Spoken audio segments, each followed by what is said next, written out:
Welcome back to What's Arty Noobs with General Disturbance. This is a StuG III. It's a Tier 5 German tank destroyer. It's located on the south spawn of Kharkov and it's under my command. Yes, this is one of my replays. Game started. Well, I'm armed with a 75mm gun, but it is the top gun because there's no muzzle brake at the end.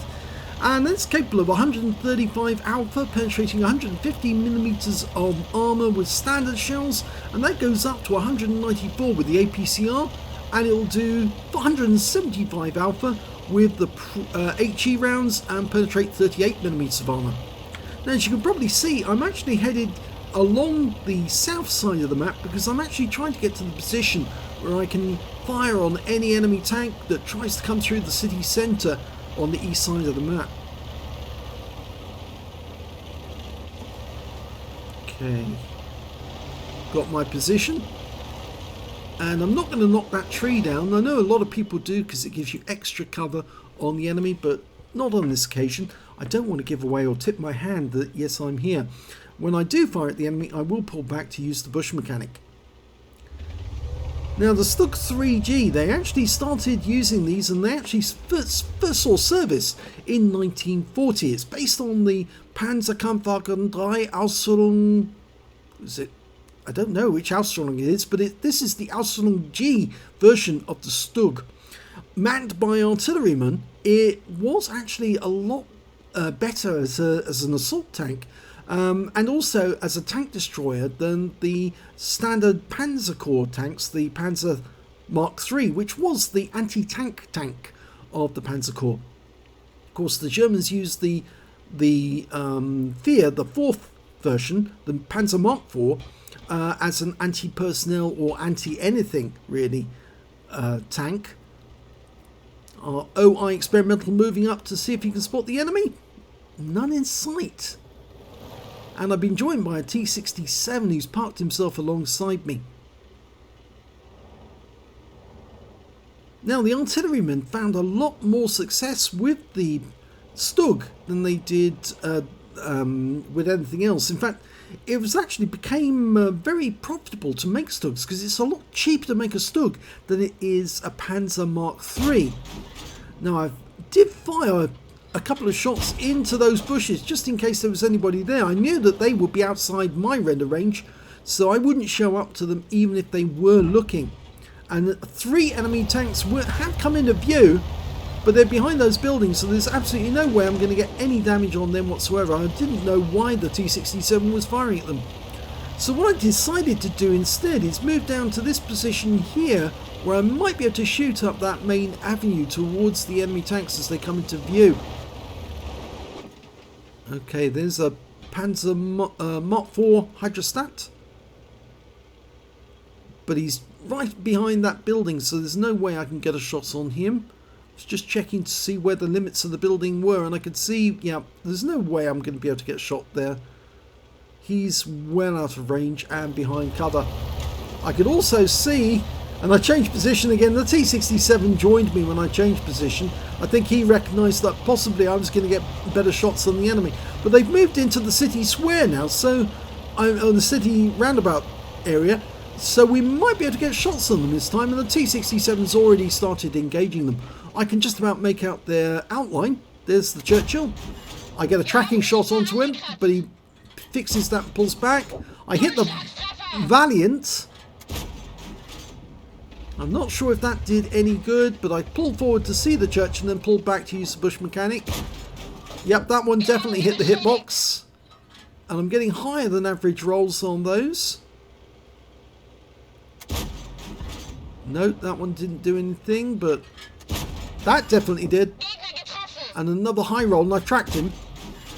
I'm just going to keep farming him now. I lost sight of him. Pull forward, and he's dead. In fact, he was killed by the T-67 alongside me. Now, I pulled back because there's a Cavalier there, and I'm just going to go and farm him. I think he's tracked. And he goes down to the OI experimental, but the T-67 parks himself right where I wanted to be. So I'm going to park myself behind him. I'm not going to be inconsiderate and try and shove him out the way. I was just going to say, okay, well, if you want to do that, and he's now backed himself into me, but there you go. If you want to use the bush mechanic, Sunshine, you're going to have to learn to use it with other people and be considerate to them. I'm not so sure those guys are actually going to come in this direction, but I pushed forward anyway to see if I could spot them. Still no joy? No, there's nobody spotting them. The nearest tank is a Panzer III-4, and I don't think he can see them either. So I'm going to move back to that original position that I moved to, because I reckon those guys are going to come out of those buildings and go into the avenue and try and cut straight towards our cap area. And I think I'll probably have a lot more success from this position than I would from the other one. Okay, trying to use the bush mechanic as much as I can, pull back to find out where the limits are, and I'm looking for them to come out of that area. I'm pretty certain that when they do come out, it's going to be quite handy, because I'll probably be able to pick up a lot of damage. I'm in a fairly hull down position here actually as well. This is something that, you know, this position, although not often used, because you're actually only countering the guys who are coming around the ring road, not the guys going through the centre. T-67's pulled back near our cap area. I don't know if you can see that on the mini-map. So he's kind of abandoned me to this position, but I'm quite happy here. And I'm reasonably happy that if the enemy tanks come out of there, not only would I be able to spot them, but I'll be able to do a lot of damage to them. I've already got 785 hit points and 420 assistance. Okay, that looks good. Just wait for them to turn up. And here's the first victim. It's a Valiant. Pull back, use the bush mechanic. Tracked him with the first shot. And he's fixed it, and he's pulling back, but oh, I was spotted. So he knows where I am, but he fired at me and missed. And the enemy is capping. Apparently a Valiant has made it into our cap area. There's the hydrostat. He pulled back. He immediately realised what was going on. The enemy's gone into our cap area, but our tanks are there, so he's probably not going to benefit. There's the hydrostat. Use the bush mechanic. He didn't see me because my sixth sense didn't go off. I'm going to go and try to reacquire him. I think he's actually moving away. Can't see him. There he is. That's better. And there's the kill shot. So we know there's a Valiant, an Excalibur, and a KV-1. There's the KV-1. He's come out. Yep. Gonna farm this guy now. Potentially got the high caliber. The Excelsior comes into view. I take him out altogether. He does know where I am. He has spotted me, but he's bouncing off me. And the kill shot actually goes to our Fifi, who fired him from a different angle and took him out. Well done, Fifi. Yeah, I do give praise where it's granted, where it's due, because that was a difficult shot for the Fifi to get, but he managed to get it very nicely, and I picked up the spotting assist off that one. 2,304 hit points of damage so far. Potentially, I've got the high caliber. I was just waiting for the Valiant to come back out. Fairly certain that he would have to come out sooner or later. Our Panzer III-4's moved in that direction. There's only 4 enemy left, facing 5 on our team. But I thought for a second, no, he's not going to come out. He's going to actually get us to go in and get him instead. And so I didn't have a problem with that, so I'm going to go on the move and try and find him. Now I want to have as much early warning of him as I can, so I actually moved up to this corner so I could see what I was moving into. There's the Valiant. Oh, he's a long way away. And there's the enemy Arty as well, and it's the Gorilla. Oh, and that shot missed even at long range. And it went over the top of him. So I'm playing catch up now because the Panzer III-4 firing on the move as I go. The Panzer III-4's in the vicinity, so he might get that kill before I do. And the Gorilla's going in for a shotgun on the Panzer III-4. That guy certainly has balls. Nice shot there. Got a hit. Go for the kill. Oh, and I'm just a little too late. In fact, apparently the guerrilla was lost in battle. I think he tried a shotgun and blew himself to pieces. So he was a little too close to that wall or to the Panzer III when he tried that shot, and it just didn't work. There's only one enemy remaining. He's just around the corner. It's a Panzer IV Ausf H, the Panzer Mark IV H, and he might have the dirt gun. I'm going to try and get a shot at him around this corner. I know that stack of crates is in the way, so I fire around him.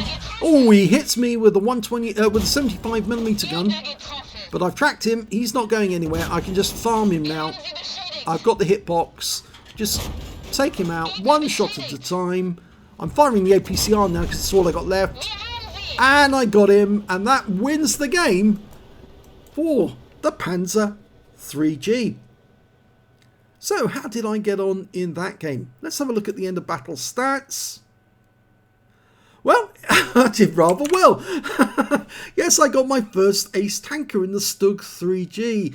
I managed to, you know it's the first because I got the scrolls underneath. I have never got an ace in the StuG before. It's surprising because you'd think that I would have. But in actual fact, the reason is I've never really played TDs on this account that much. I've mostly played Arty. In fact, about 65% of my games I think are Arty on this account.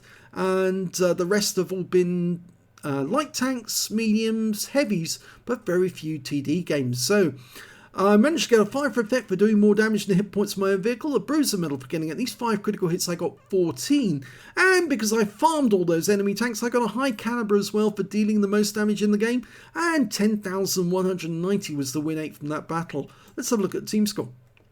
Oh, way over the others. 2,951 hit points of damage from that game. 1,609 for the enemy T-34. 1,391 for the enemy Guerrilla. That was a fairly good player. He did try very hard to take out that Panzer III-4, but I'm afraid, yes, it was a hopeless cause at that point because there was so few of his team left, and so he decided to grip the bull by the horns rather than get hunted down. He was going to go after that Panzer III-4, and he fired his gun too close to the wall and blew himself to pieces. The next high scorer on our team was the after the S-35, the bathtub on the enemy team was that Panzer III-4. So he did do a good job, that guy. And when it came to kills, it was actually the Guerrilla on the enemy team. As I said, he was a good player. 4 kills for him in that game. 3 kills for myself, the Fifi, and 2 kills for the Panzer III-4 and the enemy T-34. And when it came to base XP, yes, I got enough for the ace tanker. 1,244, the only player over 1,000.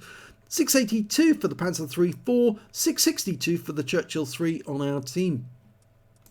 I fired 37 rounds in that game, got 27 direct hits, 23 penetrations, 1 splash. Damage of 2,951 hit points, of which 1,044 were at more than 300 meters. I received 2 hits from the enemy. 1 was a penetration, 1 non-penetration. As you saw, the rounds were bouncing off my turret. That was the KV-1 who bounced one off my turret, off the top of the StuG III. The penetrating shot was actually from the Panzer Mark IV H, who just managed to catch the corner of my vehicle until I pulled back a bit, and he could only see the side of my vehicle, couldn't see enough to actually get a hit. I blocked damage of 110 hit points. That was from the KV-1. I damaged 8 of the enemy, killed 3 of them, did 702 hit points for spotting assist or damage assist in that game. On a premium count, I earned 51,933 credits, got 25,967 from personal reserves, so my total was 77,900, not bad for a tier 5 tank. And after repair and ammunition resupply, even though I used premium rounds, I still ended up with a profit of 62,402 because I used most of my AP first and only dug into the APCR right at the end when I had no other ammunition left to fire at the enemy. I earned 1,866 XP, got ×2 for the first victory, 3,732 for completing the missions, and 1,866 from personal reserves. So I took home a whopping 9,330 experience points from that game alone. So a big game on the StuG, and I said this one was StuG Life Part 2, but I will be coming along with more StuG Life games because I aim to actually get the aces in all of the StuGs, including the StuG 4 if I can, and just present them as StuG Life, you know, artillery players having fun in an artillery vehicle. well, a vehicle manned by artillerymen. Anyway, if you enjoyed that replay, please give this video a like and do subscribe to our channel, and thanks for watching.